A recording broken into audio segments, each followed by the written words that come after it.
Mi nombre es Alejandro Jiménez. Tengo 32 años y soy originario de la ciudad de León, Guanajuato.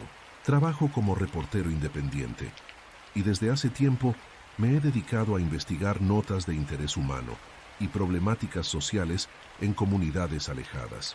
Decidí redactar este relato para que la gente entienda que en ciertos lugares no hace falta creer en lo sobrenatural para sentir auténtico terror. A veces, las situaciones más inquietantes suceden a plena luz del día, con testigos que prefieren callar. Hace unos meses, recibí un mensaje de un antiguo compañero de la universidad que ahora laboraba en temas de desarrollo comunitario. Me habló de un poblado pequeño en la sierra de Jalisco, llamado San Jacinto de los Arroyos. No aparecía en los mapas habituales. Apenas un camino de terracería y un letrero oxidado daban fe de su existencia. Según mi amigo, allí pasaban cosas extrañas. Gente que llegaba huyendo y acababa marchándose de pronto, rumores de hombres armados que recorrían las brechas y un silencio asfixiante entre los habitantes. Decidí viajar para verificar si todo aquello era cierto o si solo se trataba de exageraciones. A la semana siguiente, me subí a un autobús rumbo a la cabecera municipal más cercana. Llevaba conmigo mi cámara, una libreta de notas y la determinación de averiguar la verdad. Al llegar a la estación contraté una camionetita que hacía viajes a pedido. El chofer, llamado Joel, excedía los 50 años y tenía un gesto de preocupación permanente. Cuando le mencioné que deseaba llegar a San Jacinto de los Arroyos, me miró con recelo, como si dudara de mis intenciones. ¿Va a visitar a un familiar por allá?, me preguntó con las manos ancladas al volante. En realidad soy reportero. Quiero conocer la zona, tomar algunas fotos y conversar con la gente. Pues, cuidado, no siempre reciben bien a los extraños, advirtió sin disimular su incomodidad.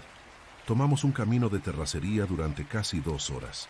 El trayecto consistía en lomas áridas, brechas pedregosas y algunos matorrales secos. Entre sacudidas y el rugir del motor, Joel me contó que en no pocas ocasiones había llevado gente que prefería no revelar sus motivos para viajar.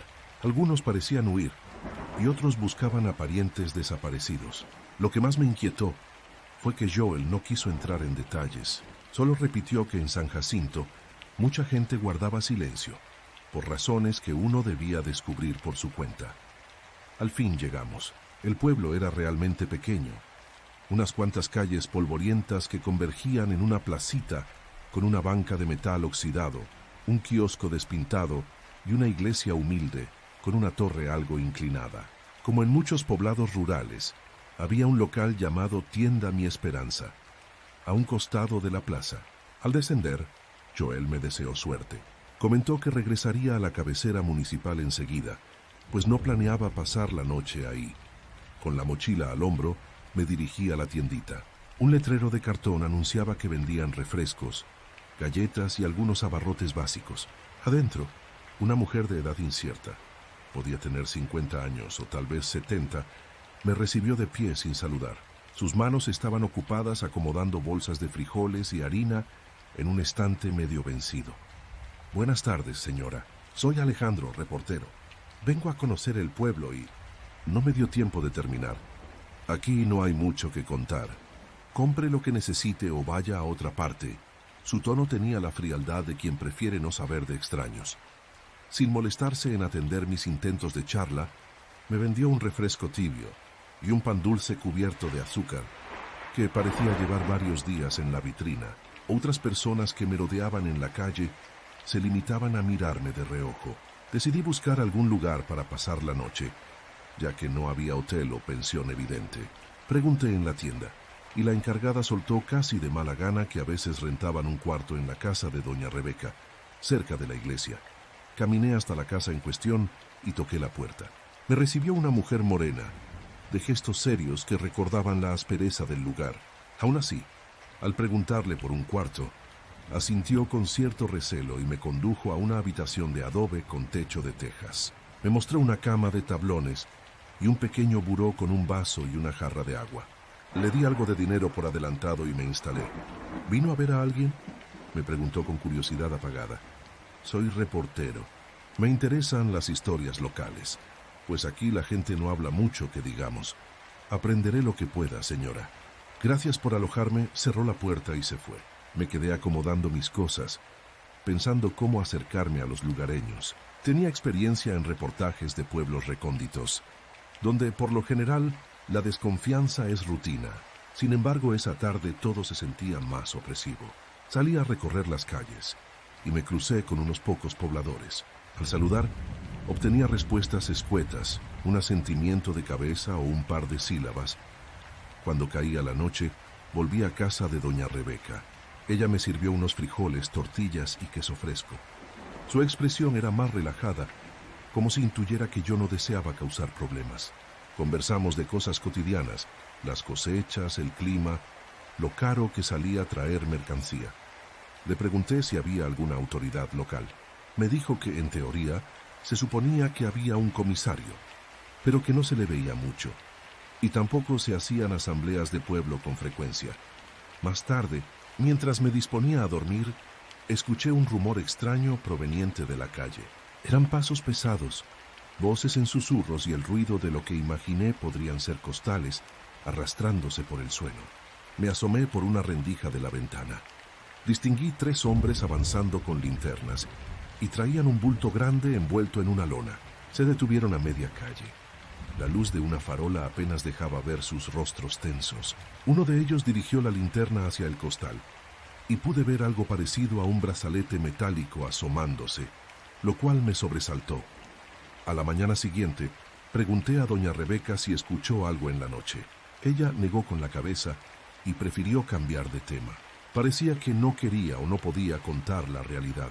Me armé de valor y fui a Tienda Mi Esperanza para intentar investigar más. Encontré a la encargada sola, organizando latas de chiles jalapeños. Perdone, anoche noté unas personas caminando con un bulto. Lo vi desde la ventana. ¿Sucede algo? Ella volteó con una mirada directa. Aquí nadie se mete en lo que no le importa. Podría ser un asunto grave, insistí. ¿No teme que alguien esté haciendo cosas ilegales? ¿Ilegales?, repitió bajando la voz. Joven, ¿para qué quiere saber? Como reportero me preocupa. Pues métase en lo suyo si no quiere problemas. Salí de la tienda con más preguntas que respuestas. El día transcurrió sin mayores hallazgos, excepto por un detalle. Varios lugareños se reunieron brevemente en la plaza, pero cuando quise acercarme, se dispersaron como si mi presencia resultara incómoda. Parecía que ocultaban algo. Aquella noche volví a escuchar ruidos. Esta vez tuve la valentía de seguirlos a distancia. Me moví con cautela, aprovechando la penumbra de las calles sin alumbrado. Observé que los hombres iban hacia la parte trasera de una casa grande que parecía abandonada.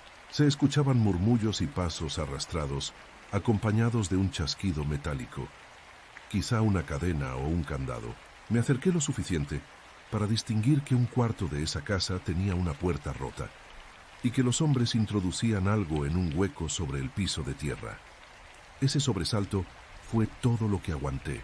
Sentí que mi seguridad estaba en riesgo, así que corrí en silencio hasta la habitación que rentaba.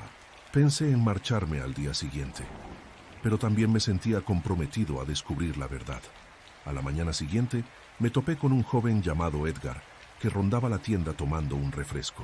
Decidí acercarme, y pese a la cautela propia de un extraño, me respondió con mayor amabilidad que otros. ¿Eres el reportero que llegó hace poco? Así es. He visto cosas raras en la noche. ¿Sabes qué sucede? El chico miró alrededor para asegurarse de que nadie escuchaba. No hable muy fuerte. Aquí la gente prefiere callar. Pero ¿a qué le temen? Hay grupos que se dedican a cosas. Ningún poblador quiere problemas. Mejor deberán quedarse callados o aguantar las consecuencias. ¿A qué clase de cosas? No pregunté. Solo se meta en lo suyo. Dicho esto, Edgar se retiró, lanzándome una mirada que mezclaba pena y advertencia. Me quedé un rato más afuera de la tienda, dándole vueltas a la misma pregunta. ¿Qué pasaba en San Jacinto de los Arroyos? Regresé a la casa de doña Rebeca para hacer la maleta. Si no obtenía respuestas, no veía razón para quedarme. Aquella última noche oí de nuevo el movimiento callejero, pero esta vez los pasos se escuchaban más cerca. Me asomé por la ventana y vi a 2 hombres pasando frente a mi puerta. Uno de ellos llevaba un arma a la cintura. Temí que supieran de mi curiosidad. Decidí apagar la luz y esconder la cámara en un doble fondo de mi bolsa. No quería arriesgarme a que la descubrieran. De madrugada sentí que tocaban la puerta. Abrí con cautela y me encontré a doña Rebeca con gesto apurado. «Joven, dicen que usted ha estado husmeando. Tenga cuidado. Mañana puede venir a buscarlo una camioneta temprano. Le sugiero que se vaya». «¿Quién dice eso?», pregunté angustiado. «No me pida nombres, solo váyase. Yo misma llamé a un familiar en la cabecera municipal. Venga, recoja sus cosas». No tuve otra opción. Guardé todo en un suspiro, ansioso por salir ileso. Cuando poco faltaba para amanecer, oí el motor de una camioneta estacionándome enfrente. Me despedí de doña Rebeca. Al subir al vehículo, vi que era Joel, el mismo chófer que me había traído. Sin mediar palabras, arrancó. Después de avanzar un buen trecho, Joel rompió el silencio. Le dije que tuviera cuidado. No es la primera vez que alguien descubre lo indebido y luego desaparece. ¿Y por qué todos parecen proteger a los responsables? La gente tiene familia, miedo, deudas. A veces es mejor callar que terminar en un costal. ¿Tú lo sabías?, pregunté con un nudo en la garganta. No preguntemos más aún hoy. Escribo esta historia para que otros comprendan que el horror no siempre viene de leyendas ni fantasmas. A veces ocurre en zonas apartadas, donde las leyes desaparecen y pocos se atreven a denunciar.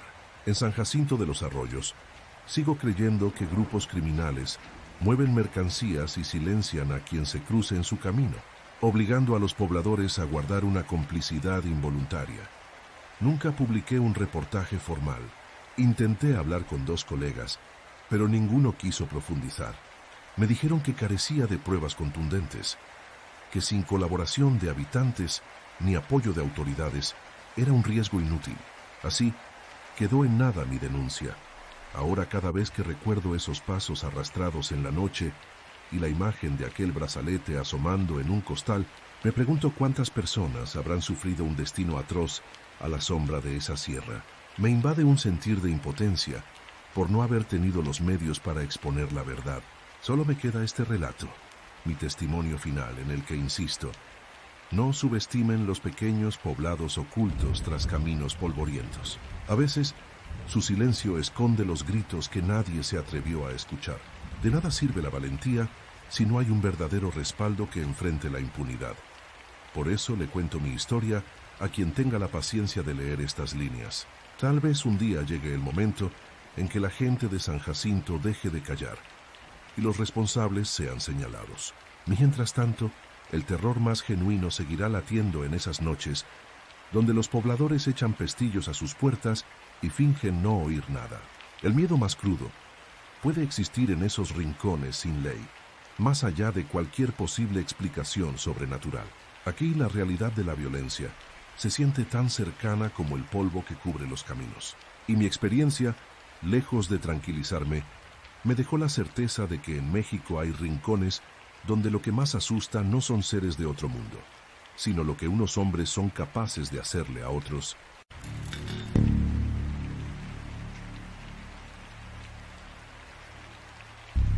Mi nombre es Gabriel Salazar y tengo 29 años. Soy promotor cultural, dedicado a documentar las tradiciones de comunidades apartadas y compartirlas en diversos medios. Hoy escribo estas líneas para que más personas comprendan lo que me sucedió en un rancho apartado de la Sierra de Oaxaca. Por mi trabajo he recorrido diversos municipios, entrevistando gente sobre leyendas locales y sus formas de vida. Sin embargo, nada me preparó para el ambiente enrarecido que viví en Santa Lucía de las Peñas. Decidí contarlo porque espero que otros, al leer estas palabras, reflexionen sobre las situaciones que ocurren lejos de la vista de la mayoría. A veces, no se necesitan historias sobrenaturales para sentir la opresión de un lugar. La realidad puede ser la parte más inquietante. Conocí el nombre de Santa Lucía de las Peñas cuando un amigo, también dedicado a la documentación cultural, me narró que en dicha comunidad existía una costumbre única relacionada con la siembra de maíz. Quedé intrigado, así que gestioné la posibilidad de visitar la zona para presenciar su dinámica y a la vez hacer unas grabaciones. Me advirtieron de paso que no todo era tan tranquilo, que el acceso era complicado y que la gente solía ser reservada. Esto último nunca me desanimó. En otros pueblos también he encontrado recelo, pero he sabido ganarme su confianza a base de paciencia. No imaginé la magnitud de lo que allí me aguardaba. Después de organizar mi itinerario, emprendí el viaje desde Oaxaca capital. Tomé un autobús hasta un municipio intermediario y de ahí una camioneta de transporte comunitario. Durante el trayecto, me tocó platicar con un muchacho llamado Marcos, que vive de llevar y traer pasajeros. Al saber que mi destino final era Santa Lucía de las Peñas, me brindó casi de inmediato una mirada de incomodidad. ¿Va a visitar a alguien en particular?, preguntó con cierto recelo. No, en realidad.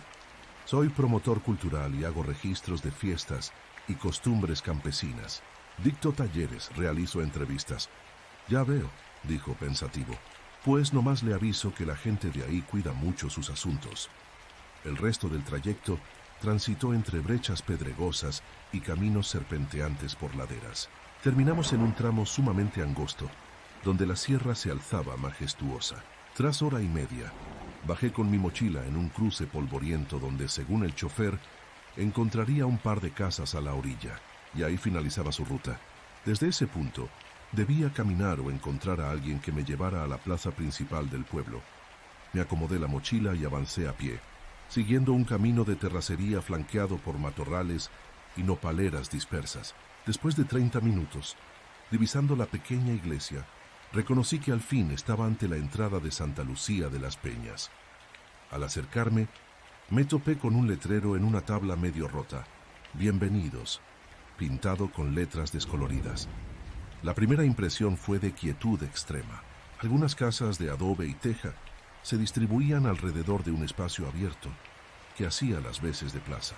Había un modesto kiosco y una tiendita con el toldo rasgado donde se leía Abarrotes el Centinela. Entré con la intención de comprar algo de beber y romper el hielo con los lugareños. Detrás del mostrador hallé a una señora de semblante serio, quizá de unos 50 años. Buenas tardes. ¿Tiene agua o refresco?, pregunté. Tengo refrescos, no más que están tibios, mencionó en voz baja, casi sin mirarme a los ojos. No se preocupe, respondí intentando sonar amable. Le pagué y probé suerte preguntándole si existía un lugar para quedarme. La mujer se limitó a decir que preguntara a un señor llamado Nicanor, quien supuestamente ofrecía una habitación en su casa de vez en cuando. Así fue que di con don Nicanor.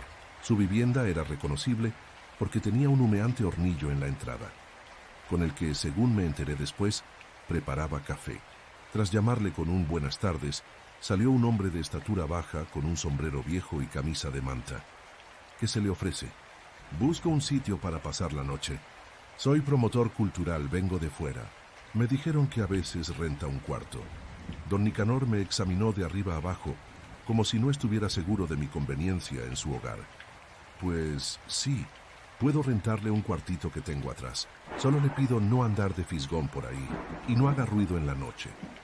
Me extrañó ese comentario sobre no hacer ruido, pero acepté. Me mostró un cuarto con cama, una ventana enrejada y un foco que parpadeaba tenuemente. Le pagué un adelanto y dejé mi mochila. Esa tarde me di a la tarea de recorrer el pueblo para registrar su aspecto, tomar fotografías del kiosco y anotar impresiones en mi libreta. Los pocos habitantes que vi me respondían con monosílabos o asentían sin ganas. En la iglesia encontré a un hombre mayor que, al presentarme como promotor cultural, dijo llamarse Jacinto y ser el encargado de abrir el templo a la comunidad. Cuando le pregunté sobre la fiesta local o la tradición de la siembra que me habían mencionado, se limitó a sonreír de forma breve. Aquí hacemos todo en silencio. La gente prefiere no anunciar lo que pasa. ¿Por qué? Algunos tienen miedo, otros guardan lealtad. Mejor no le digo más. No conseguí que añadiera detalle. Antes de retirarme le pregunté qué significaba lealtad. Jacinto no me respondió, solo hizo un gesto ambiguo, señalando los cerros que rodeaban el pueblo. Volví a casa de don Nicanor cuando comenzaba a anochecer. Él me ofreció un plato de frijoles con tortillas. Durante la cena conservó la misma expresión adusta, aunque alcanzó a preguntarme por mi labor. ¿Qué graba un promotor cultural? ¿La iglesia? ¿Las fiestas? Sí, por lo general me interesan las costumbres, los rezos, danzas, ese tipo de expresiones. Hago registros para difundir la riqueza cultural de las comunidades. Don Nicanor se quedó pensativo y luego soltó una frase que me intrigó. Pues aquí no hay danza que difundir, joven, ni fiesta grande. Si interesan las historias, vaya con cuidado. Ya entrada la noche, me fui a mi cuarto. Había un silencio que se sentía sofocante, con escasos grillos de fondo. Me acomodé para intentar dormir y de pronto escuché pasos fuertes en la calle. El ruido se intensificaba como un grupo de personas que cargaban algo. Me levanté, acerqué mi oído a la ventana y distinguí murmullos indecisos. Rápido, no te quedes atrás. Sujétalo bien. Sin pensarlo dos veces, apagué el foco y me asomé por un resquicio de la cortina. Logré distinguir a 3 hombres, tal vez 4, moviéndose a oscuras. Un rayo de luz lunar dejó ver que entre ellos arrastraban un costal grande. No supe si contenía algo inanimado o a alguien. En un punto, se volvieron hacia la esquina y creí reconocer a uno de ellos como el hombre que vi afuera de la tienda. Se dirigieron rumbo a la parte más aislada del pueblo, cerca de un camino que pegaba con el cerro. Me quedé inmóvil varios minutos, esperando que no entraran al patio de don Nicanor. Finalmente los pasos se desvanecieron. Traté de conciliar el sueño con un nudo en la garganta. ¿Qué habrían estado trasladando a esas horas? A la mañana siguiente, quise desahogarme preguntando a don Nicanor sobre esos hombres, pero él me atajó con una mano antes de que soltase una sola frase. Querías un cuarto para dormir, ya lo tienes. Lo demás no es asunto tuyo. Pero algo pasa aquí, don. Vi que anoche arrastraban un... Este pueblo no recibe bien a los metiches, dijo directo. Mejor guarda silencio. Con la duda clavada fui a la tienda El Centinela por un café. Al llegar, me crucé con una joven llamada Malena, quien se encargaba de atender el mostrador a ratos. Al notar mis ganas de hablar, se mostró un poco más accesible que la señora anterior. Le comenté con cuidado que buscaba documentar prácticas culturales y que además había visto gente moviéndose en la madrugada. Le dijeron que era basura o costales de maíz, ¿verdad? Respondió ella con una mueca de amargura. En realidad ni siquiera lo mencionaron. Nadie se atreve a conversar sobre ello. Si no lo han corrido a empujones, siéntase con suerte. Necesito entender qué tiene tan tensa a la gente. Malena miró a su alrededor, asegurándose de que nadie más escuchaba. Aquí hay personas que controlan los accesos. Usan los cerros para enterrar cosas o, quién sabe, gente. Este pueblo vive con la cabeza baja. Mejor hágame caso y termine su documentación rápido. Después de ese encuentro, reflexioné sobre si debía quedarme. Me intrigaba la posibilidad de que atrás de esta situación hubiera algún grupo delictivo y la población estuviera obligada a cooperar. He entrevistado en otros sitios donde pasa algo similar. La gente prefiere callar por miedo. Seguí deambulando en busca de testimonios, topándome la misma reacción. Algunos incluso cerraban sus puertas apenas me veían. Más tarde me acerqué con cautela al señor Jacinto, el que abría la iglesia. Lo hallé barriendo el atrio polvoriento. Cuando me vio, suspiró con resignación. Joven, se lo dije antes, este lugar no es para difundir cultura. ¿Por qué la gente actúa como si algo peligroso sucediera? Porque sucede. Vea, yo no soy de aquí, pero llegué para cuidar la iglesia hace años. Observé cómo se vive bajo ciertas leyes que no son las del gobierno. Don Nicanor, por ejemplo, le renta cuartos a los forasteros que por alguna razón deben vigilar. ¿Vigilarme a mí? No sé. Pero todos, de un modo u otro, mantienen la boca cerrada. A la gente le conviene no investigar. Hay un comisario o autoridad municipal.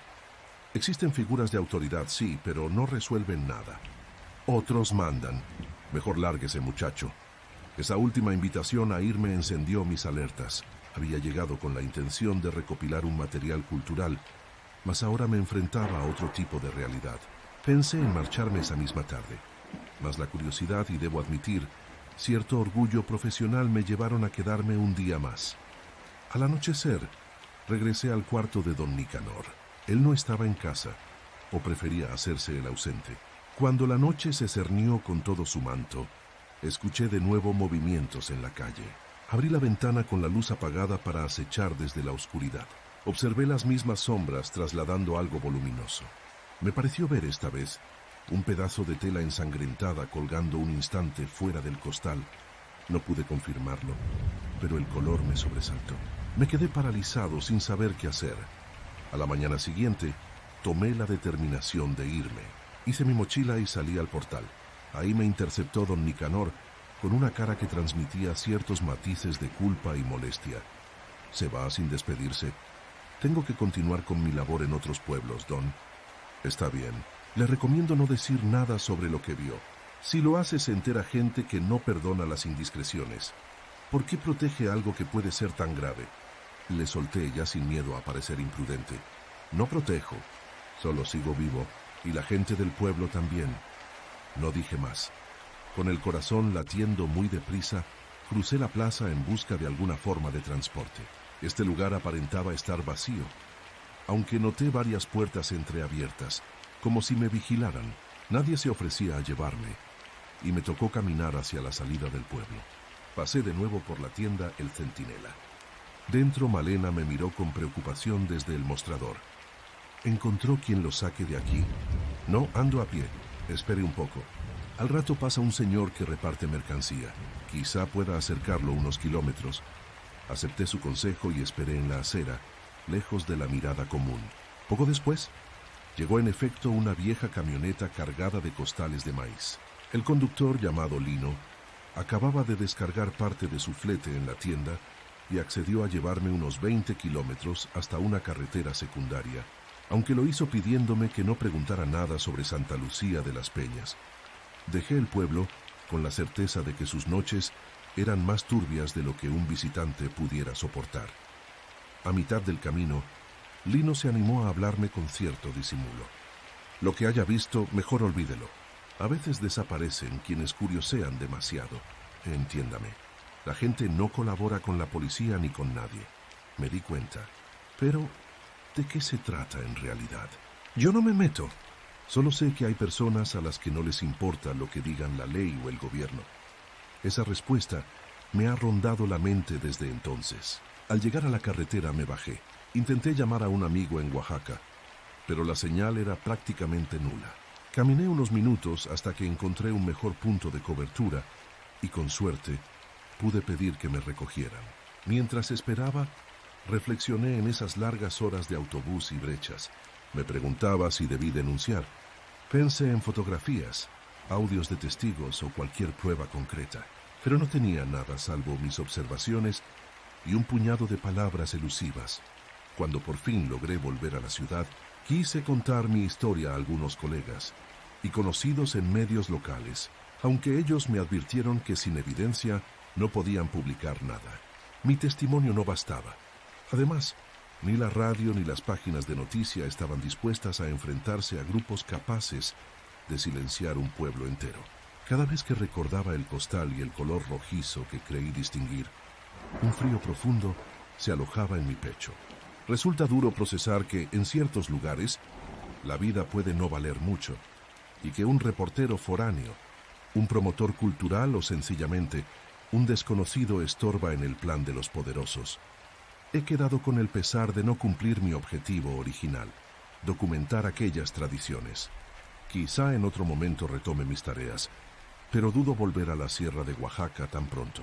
Santa Lucía de las Peñas quedará, para mí, como la prueba viva de que, en México, aún existen zonas donde la autoridad real no viene de instituciones reconocidas, sino de la voluntad de unos cuantos que se imponen con violencia o amenazas. Quienes nacen ahí o sobreviven en esas calles polvorientas van forjando una vida en silencio. Desanimados de buscar justicia, con este testimonio, mi intención no es generar morbo, sino relatar que no hacen falta apariciones ni fuerzas paranormales para experimentar un verdadero horror. La realidad de un poblado sometido a clandestinidad puede ser más angustiante que cualquier leyenda, más opresiva que cualquier historia inventada de fantasmas. Imaginar que, detrás de cada puerta entornada, habita miedo e impotencia, es algo capaz de quitarnos el sueño. Mi nombre es Gabriel Salazar, y escribo esta historia para que quede constancia de que, aquel día, salí con vida de Santa Lucía de las Peñas por pura suerte y prudencia. Me acompañará la sensación de haber dejado atrás a habitantes cuyo silencio no me juzgo capaz de romper. Ni ellos ni yo lo haríamos sin pagar un precio demasiado alto. Y aunque no presencié directamente el momento más crudo de la violencia, las señales eran suficientes para temer que, de insistir, mi destino sería el de tantos otros que han desaparecido. Así concluye mi experiencia. Una historia sencilla de un pequeño lugar que, a pesar de no tener fama ni grandes monumentos, encierra un ambiente tenso y hostil como pocos. Cuídense si alguna vez el camino los lleva hasta sitios donde los secretos se resguardan con tanto celo, porque la indiferencia y el silencio grupal pueden ser el ingrediente más siniestro en pueblos recónditos como Santa Lucía de las Peñas.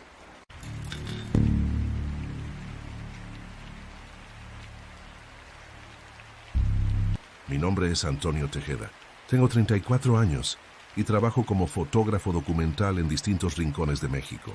Desde hace unos años me propuse registrar la vida cotidiana en pueblos pequeños, aquellos que uno no encuentra fácilmente en los mapas, pero que guardan vivencias únicas. Esta vez decidí contar lo que me ocurrió durante una visita a un lugar casi desconocido llamado San Isidro del Monte, ubicado en la región serrana de un estado del norte.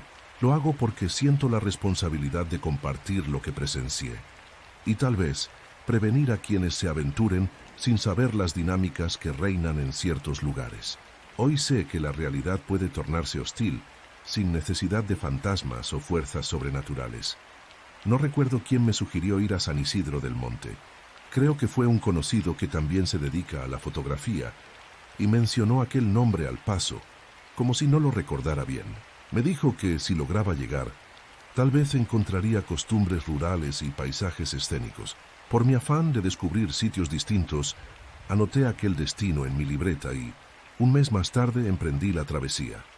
Primero, tomé un autobús desde la ciudad más cercana. El chofer me miró extrañado cuando le dije que bajaría en el entronque que, según un mapa viejo, quedaba a unos cuantos kilómetros de San Isidro del Monte. Creo que casi nadie se baja allí, comentó. El tono me indicó que era inusual recibir visitantes. El trayecto duró unas 4 horas. El autobús avanzó por una carretera serpenteante que atravesaba cerros áridos y pequeñas planicies cubiertas de matorrales. Al descender en el punto señalado, sentí un golpe de aire seco e intenso. El conductor me despidió con un gesto que dejaba ver compasión o curiosidad. Frente a mí, solo había un camino de terracería sin señalamientos claros. Comencé a caminar cargando mi mochila con el equipo fotográfico. A cada paso levantaba polvo. En ocasiones, me detenía a retratar las formaciones rocosas y algunos cactus que destacaban en la geografía. Después de una hora, alcancé a divisar varias casas dispersas. Al acercarme, confirmé que estaba entrando a lo que parecían ser las primeras viviendas de un sitio que, en efecto, no se anunciaba con ningún letrero. La calle principal era una brecha ancha, sin pavimento, flanqueada por construcciones de adobe maltratadas por el clima. En una esquina me topé con algo parecido a una pequeña tienda, reconocible por un tendedero de cartón que decía Abarrotes de Doña Luz. Entré en busca de agua. Tras la barra improvisada, una mujer de unos 50 años me miró con cautela. Usaba un delantal descolorido y me ofreció una botella de refresco tibio.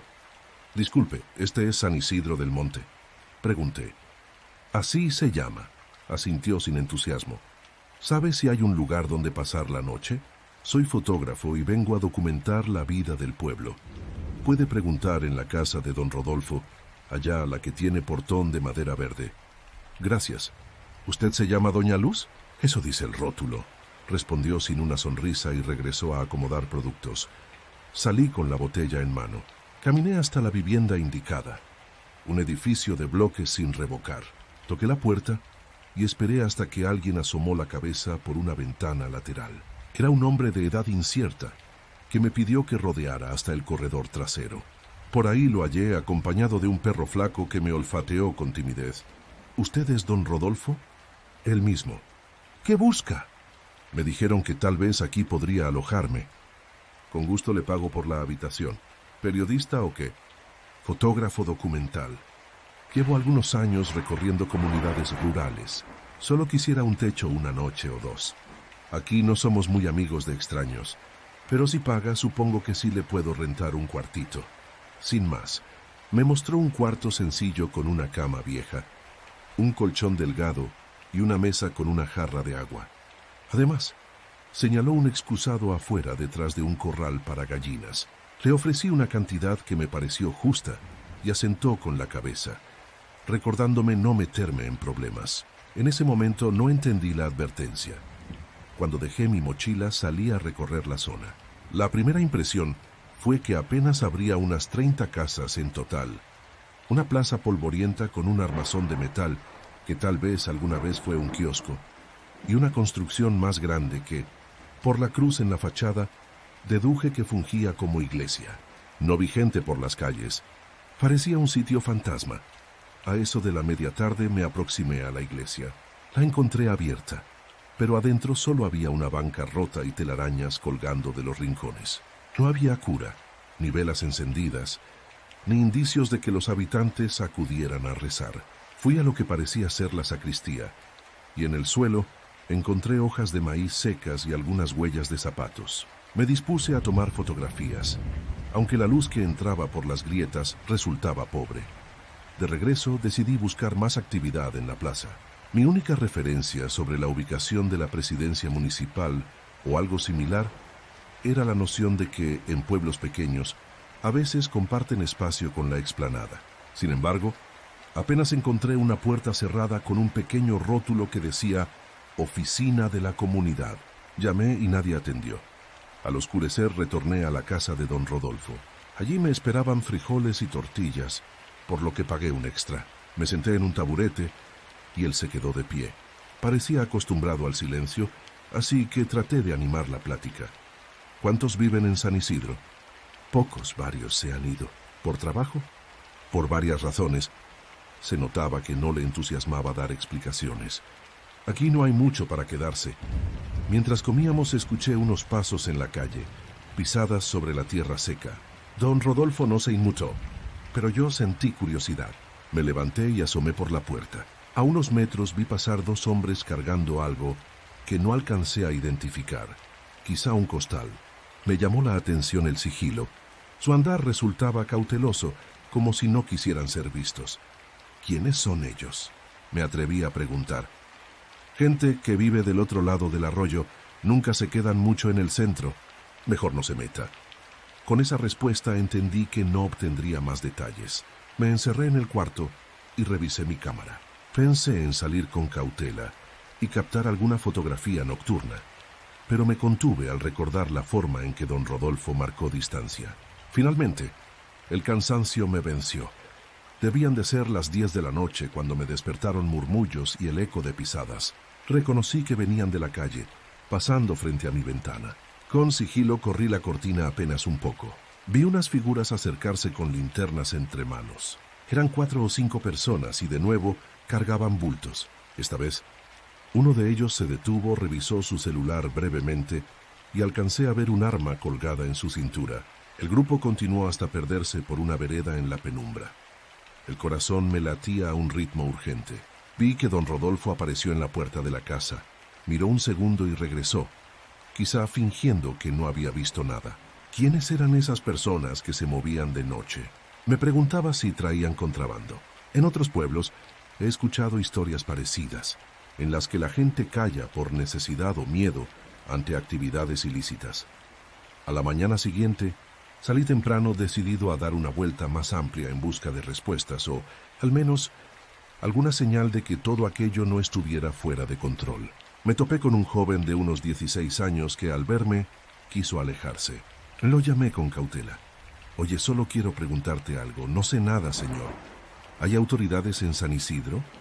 «Comisario, delegado, pues hay un comisario, pero casi no se deja ver. Si quiere tratar un asunto, vaya hasta la siguiente localidad», respondió esquivo. Intenté más preguntas, pero el chico se apresuró a irse, dejando claro que no deseaba involucrarse. Me entró una especie de agobio. Las pocas personas que encontraba evitaban la conversación, y no parecía haber nadie dispuesto a recibirme con amabilidad. Regresé a la tienda de Doña Luz para beber algo.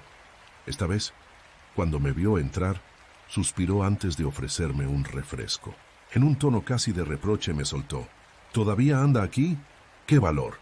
¿Por qué dice eso? Usted sabe, no son tiempos de visitas ni de fotos. Solo vine a retratar la vida cotidiana, pero veo un ambiente tenso. Mire, joven, bajó la voz, es mejor que se vaya pronto. Nadie necesita más problemas. Pero ¿por qué tanto silencio? A veces los que mandan no son del pueblo, y la gente prefiere no provocar. ¿Me entiende, verdad? Asentí. Comprendía que se refería a grupos que controlaban el lugar desde la sombra. Pagué y salí arrepentido de mi curiosidad. Aún así, deseaba al menos capturar algunas imágenes para mi archivo personal. Tomé mi cámara y caminé alrededor de la plaza, disparando tomas de la iglesia maltrecha, un par de casas en ruinas y la tienda de Doña Luz desde lejos. Noté apenas a unos cuantos habitantes que me miraban recelosos desde el interior de sus viviendas o tras los cristales opacos de pequeñas ventanas. Ya al atardecer, me dispuse a cenar con lo que me quedaba de víveres y me metí en el cuarto. Tenía dos opciones: marcharme de madrugada o aguardar hasta el día y buscar algún transporte en la carretera principal. Me sentía más seguro con luz. Decidí que al amanecer empacaría todo y me iría. Antes de acostarme, escuché pasos en el pasillo de la casa. Abrí la puerta y me topé con don Rodolfo. Le sugiero que no dé círculos de noche. Un consejo, lo entiendo. Mañana saldré de aquí. Si se topa con alguien preguntón, diga que fue a retratar la iglesia, nada más. Su comentario confirmó que no era buena idea husmear. Volví al cuarto, apagué la luz y me dormité enseguida. Debió de pasar un par de horas cuando un sonido me despertó. Voces tensas. Pegué la oreja a la puerta y evité mover la chapa. Creí distinguir a alguien exigiendo que abrieran, aunque no supe si se refería a la casa de don Rodolfo o a otra adyacente. Fue un forcejeo, y quise pensar que se habían marchado. No tuve el valor de salir. Me quedé así, en silencio, durante un lapso que me pareció interminable, hasta que al fin la casa volvió a sumirse en un mutismo sofocante. La primera luz del alba me halló con el equipaje listo. Salí al patio y don Rodolfo ni se asomó para despedirse. Atravesé la plaza con paso apurado, sin ver a nadie por el camino. Guardé mi cámara con recelo, temiendo que alguien me cuestionara por las fotografías. Llegué a la brecha que conectaba con la carretera. Eché una última mirada atrás y observé el caserío semiderruido al pie de aquellos cerros resecos. Resultaba difícil creer que la cotidianeidad de esas personas estuviera marcada por el temor. Pensé en las historias que he leído sobre poblados sometidos a un control férreo, donde nadie se atreve a hablar de lo que pasa de noche. Tras una hora de caminar, alcancé la carretera secundaria. Esperé a que pasara algún vehículo que me acercara a la ciudad. Mientras lo hacía, me cuestioné si debería denunciar algo, mas no contaba con pruebas de nada en particular. Solo había visto movimientos sospechosos y escuchado retazos de conversaciones. Y sabía que sin la cooperación de los lugareños, cualquier intento de reportar la situación quedaría en el aire. Al final, paró una camioneta de carga cuyo chofer me ofreció llevarme unos kilómetros. Subí y me di cuenta de que ya me sentía más relajado fuera de ese ambiente. Aún así, mis pensamientos volvían a la imagen de aquellos hombres con bultos y armas, al mutismo de la gente y a su desconfianza hacia mí. Cuando llegué a la ciudad, traté de compartir mi testimonio con algunos conocidos en medios independientes y colegas fotógrafos. Me aconsejaron prudencia y, de hecho, casi ninguno se sorprendió. Habían oído narraciones parecidas.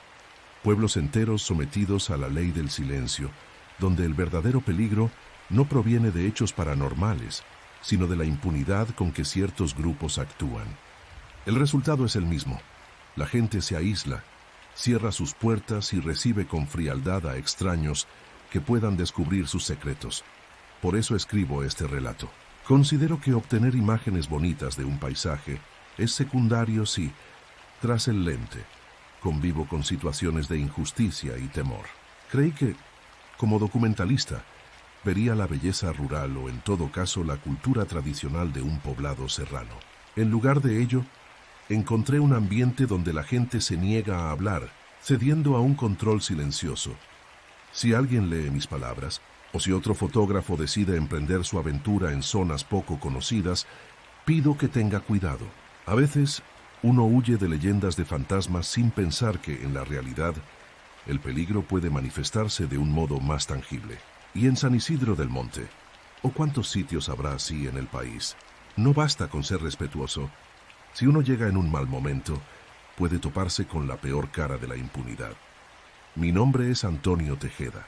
Soy fotógrafo documental y pretendo mantener viva mi vocación. Pero no olvido lo que presencié en aquel pueblo. Hago mis historias con la esperanza de que algún día quienes sufren estas condiciones se atrevan a alzar la voz y puedan recibir apoyo real. Mientras tanto, lo único que me queda es contar mi experiencia y reconocer que las sombras nocturnas de San Isidro del Monte no eran simples cuentos. Detrás de la quietud aparente late un miedo respaldado por balas y amenazas. Un miedo que pesa más que cualquier leyenda sobrenatural. Y eso, al final, puede resultar más aterrador que cualquier historia de fantasmas.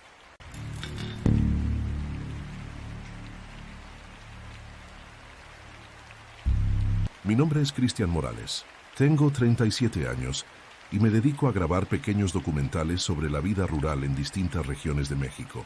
Decidí compartir esta historia porque todavía me genera inquietud recordar lo que viví en un rincón apartado de Zacatecas. Creía que, con mi experiencia en comunidades alejadas, nada podría sorprenderme tanto.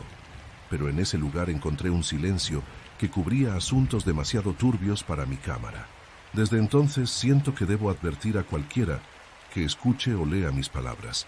Llegué a El Paraíso, así se hacía llamar ese poblado, irónicamente, con la intención de documentar un proyecto sobre tradiciones agrícolas. Había investigado que en la zona se cultivaban hortalizas con métodos artesanales, y parte de mi trabajo consistía en recopilar testimonios y filmar la vida diaria. Consulté un viejo mapa y lo confirmé con un taxista en la cabecera municipal. Él me explicó que para llegar debía tomar una brecha de terracería a unos 40 kilómetros, donde apenas circulaban camionetas de carga. Me ofreció llevarme, pero se notaba su incomodidad. «Oiga, señor, ¿de veras necesita ir a ese sitio?», me preguntó mientras maniobraba el volante. «Sí, es para mi documental. Es algo rápido, solo echar un vistazo». «Bueno, yo lo llevo, pero luego no se queje de que no le avisaron». El camino fue arduo entre polvo y baches profundos. Atravesamos un paisaje árido, con nopales y matorrales dispersos. Parecía increíble encontrar algún asentamiento humano en medio de tanta sequedad. Tras un par de horas, divisamos las primeras construcciones. Casas dispersas con techos de lámina y un par de locales con rotulaciones borrosas. El taxista se detuvo a la entrada. Bajó mis cosas y alzó la mano en señal de cuidado. Le pagué y observé cómo se alejaba, levantando una polvareda que me dejó prácticamente solo. Con la mochila al hombro, avancé por la calle principal, una brecha cubierta de piedras sueltas. A un costado distinguí un rústico letrero pintado a mano que decía «Tienda Juquilita». Entré esperando hallar algún refresco o al menos agua. Detrás del improvisado mostrador, un hombre me saludó con un movimiento de cabeza sin mostrar una sonrisa. «¿Viene de fuera, verdad?» «Así es, soy Cristian, hago un documental». «Ah», respondió con sequedad.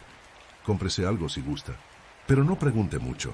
Disculpe, aquí la gente no habla con desconocidos». Me vendió un refresco al tiempo que me pasaba las llaves de una habitación que rentaba en la parte trasera de la tienda. El hombre, que no se presentó, me señaló con el dedo una puerta de láminas. Acepté usarla como hospedaje por un día o dos. Dentro encontré una cama sencilla, un pequeño bombillo que alumbraba de forma intermitente y un olor a humedad guardada. Dejé mi equipo y salí a explorar las calles, esperando descubrir algo interesante que grabar.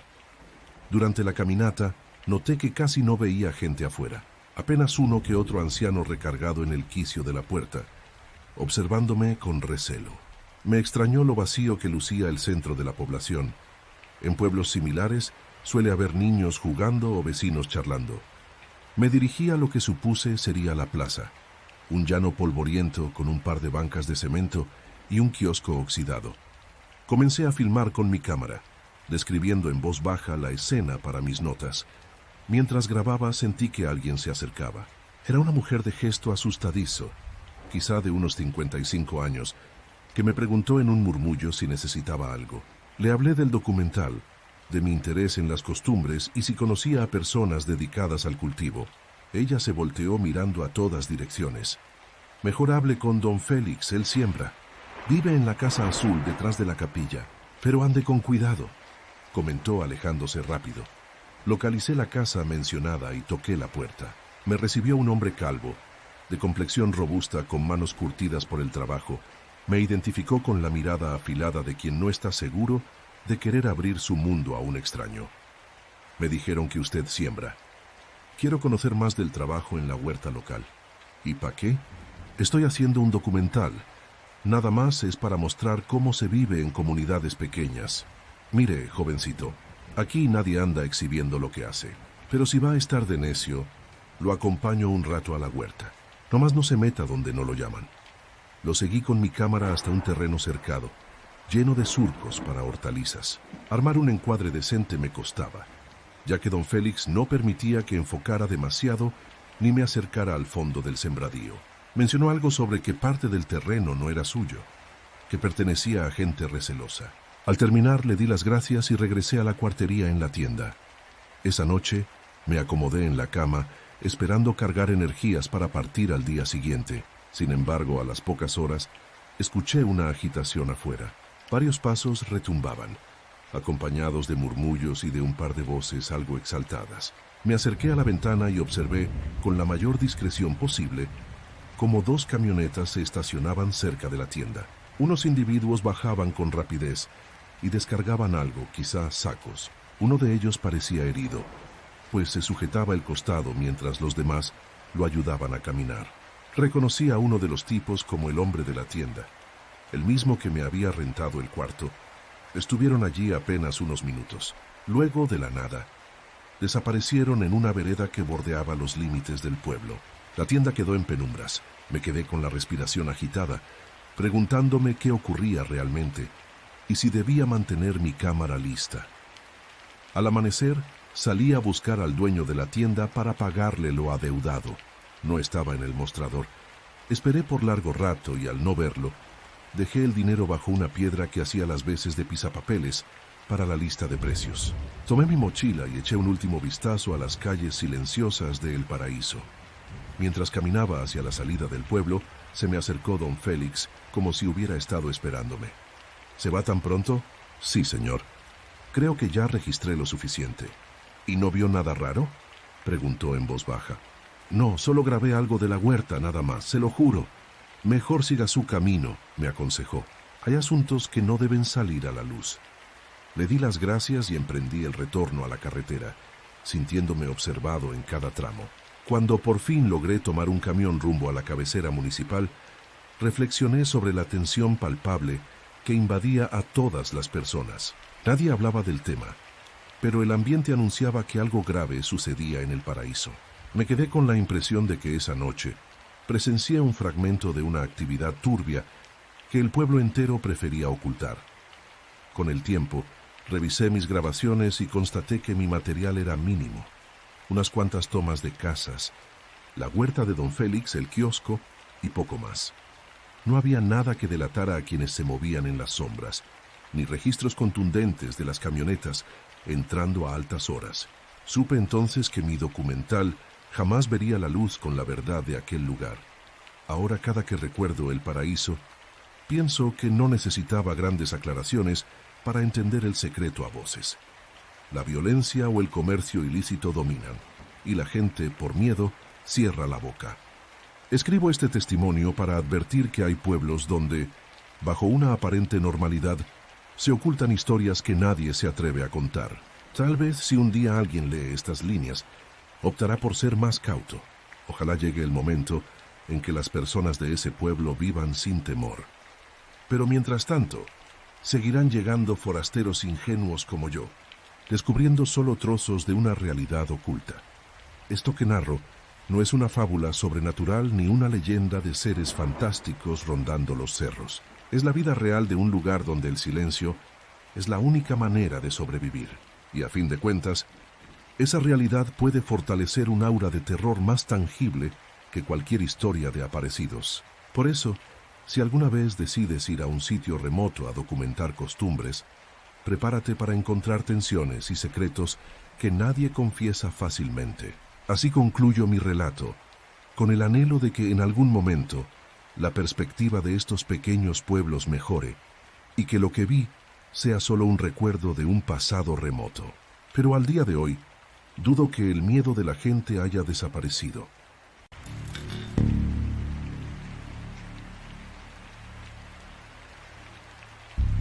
Mi nombre es Esteban Durán. Tengo 36 años y me dedico al periodismo independiente. Decidí relatar esta experiencia para no quedarme con la duda ni el remordimiento de haber callado. Hace un año, mi curiosidad me llevó a un rincón alejado del estado de Guanajuato llamado San Bartolo de la Lluvia. En teoría, mi visita se centraba en observar cómo sobrevivía la pequeña comunidad en medio de tierras semisecas, con cultivos escasos y pocas oportunidades. No esperaba encontrar un ambiente tan extraño y reservado, ni presenciar escenas que hasta el día de hoy me resultan imposibles de compartir en un reportaje formal. Desde el inicio, el camino a San Bartolo de la Lluvia se mostró complicado. Tomé un autobús rumbo a la cabecera municipal. Luego, renté un viejo Nissan con un chofer que me advirtió que pocos se atrevían a adentrarse a esa comunidad sin un motivo claro. Aún así, me condujo por una brecha de terracería llena de piedras y baches, mientras el calor me golpeaba con fuerza. Mientras avanzábamos, nuestra única compañía era el polvo y unos cuantos mezquites dispersos. Después de casi 2 horas de sacudidas, divisamos una serie de casas de adobe y teja, organizadas alrededor de una plaza de tierra irregular. Apenas bajé del auto, el chofer me comentó que no se quedaría más de media hora. Me dijo que era mejor partir antes de que el sol cayera. Luego se despidió con prisas, dejándome a solas en un sitio que se sentía detenido en el tiempo. Las edificaciones lucían descuidadas, con paredes que habían perdido su color. Aún así, la plaza tenía un humilde kiosco de metal oxidado y una banca de cemento agrietada. Caminé hacia la única tienda visible, un local polvoriento, con un letrero pintado a mano que decía Miscelánea Lupita. Entré y encontré a una mujer de aspecto recio, quizá en sus 50, atendiendo con gesto de pocos amigos. Le pedí un refresco y pregunté por alguna posada o habitación donde pasar la noche. De inmediato ella me miró con recelo. Por estos rumbos no suele haber cuartos para rentar. Pregúntele a don Joaquín, tal vez lo deje quedarse en su casa. Vive en la de la Puerta Verde, ahí a la vuelta, mencionó casi en un susurro. Tomé mi botella y tras pagar, salí de la tienda con la sensación de que la gente de San Bartolo no confiaba en visitantes. Avancé por la calle principal, topándome con unos niños que me observaron a la distancia, sin atreverse a saludar. Quise acercarme, pero de inmediato corrieron a esconderse detrás de un muro cóncavo. Así de desconfiados estaban. Por fin encontré la casa con puerta verde. Tocando con suavidad, me abrió un hombre de bigote espeso, rasgos duros y mirada inquisitiva. Era don Joaquín, quien escuchó en silencio cuando le expliqué que era reportero y necesitaba un sitio para dormir. «El cuarto de atrás está libre», contestó con voz seca. «Se lo rento, pero no espere comodidades ni haga demasiadas preguntas». Aquello me intrigó, pero no quise cuestionarlo. Me condujo por un pasillo en penumbra hasta un cuarto con techo de láminas y una ventana alta. Lo primero que noté fue la escasez de luz y la humedad que dominaba el ambiente. Dejé mis cosas y le agradecí al hombre. Este se marchó sin decir más. Esa tarde recorrí el centro del pueblo con mi libreta y mi grabadora de voz, buscando testimonios sobre la vida agrícola o la situación de los pobladores. Casas cerradas, cortinas corridas y murmullos que se oían a través de muros de adobe, pero ninguna puerta se abría con facilidad. En la iglesia de apariencia rudimentaria no encontré ni sacristán ni feligreses, solo polvos y unas bancas de madera reseca. Intenté hablar con la señora de la tienda otra vez, preguntándole si existía algún tipo de cultivo relevante. «Aquí sembramos algo de sorgo, pero no hay mucho que contar», se disculpó, volviéndose esquiva enseguida. Regresé al anochecer a la casa de don Joaquín. Él estaba sentado en un banco de madera, mordisqueando una tortilla. Sin soltar la mirada de mi mochila me preguntó, ¿encontró algo? Solo un pueblo tranquilo, respondí. Ojalá se quede así. Fue un intercambio breve, pero noté un matiz de advertencia en su voz. Me acosté temprano, con el plan de irme al día siguiente, pues todo parecía indicar que esa comunidad no quería externar sus historias. Pero la noche me reservaba una sorpresa. Desperté cerca de la medianoche al oír pasos fuertes en la calle contigua. Era un movimiento inusual. Voces hablando con prisa y algo que parecía un quejido. Asomé con cautela por una rendija de la ventana. Vi a varios hombres sosteniendo lo que parecía un bulto de tela. Uno de ellos revisaba el contorno, como cuidando que nadie mirara. Sentí que el aire del cuarto se volvía más pesado. Avanzaron rumbo a la parte posterior de la iglesia, escondiéndose en la oscuridad. En mi mente surgieron 1000 conjeturas. Un costal con mercancía. Tal vez algo ilegal o peor aún, un cuerpo. Me sentí paralizado, incapaz de salir y preguntar. A la mañana siguiente, cuando salí, encontré a don Joaquín esperándome. Sin rodeos me dijo que ya no me convenía quedarme. La gente no está acostumbrada a forasteros que husmean. Más vale que se vaya antes que alguien se incomode de verdad.